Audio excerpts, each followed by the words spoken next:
we're going to take a look at the law of sines. Now, we've just been solving SOHCAHTOA trig problems, but realize that SOHCAHTOA trig is right triangle trig. It only works if your triangle is a right triangle.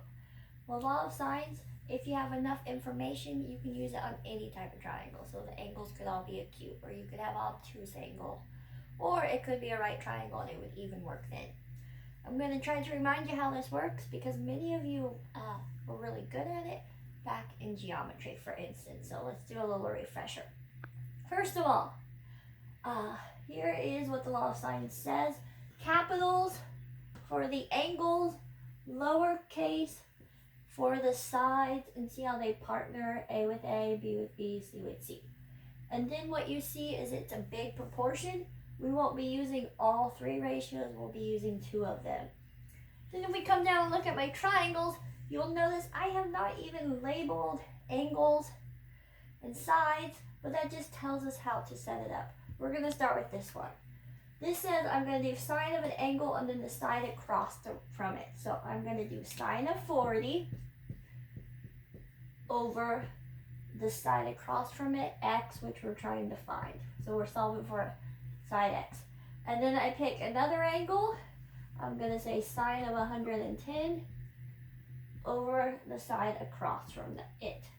So be clear on that setup. It's a proportion. We're really good at solving that. If your calculator's in degree mode, you're ready to go. We're going to cross multiply here. 21 sine 40, I like to push enter. And then I'm dividing by sine 110.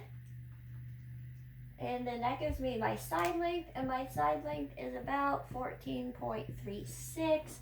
You'll have to pay attention to how the answer is supposed to be rounded. That's how you're going to do it if you're solving for a side. But you'll notice on this one, we need to solve for an angle. It's going to work the same way. I'm going to find some information, an angle and a side across. Let's use the 30 and the 13. Sine of 30 degrees over 13. And then my angle's down here, so it's going to say sine of angle x over the side across from it. What this means is we have a proportion again. We'll just have one more step. We will start with the part without the variable. We're cross multiplying this.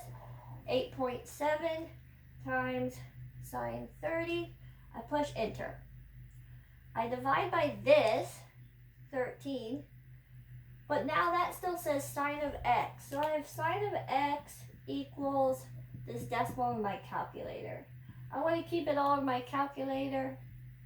I'm going to write it all so you can see what I'm talking about. And then that tells me I need the angle at that decimal, so I would have to do second sine of that decimal to get the answer. And out comes about 19. My side length is about 19.55. You can use law of sines in two ways. One to find the side and one to find the angle.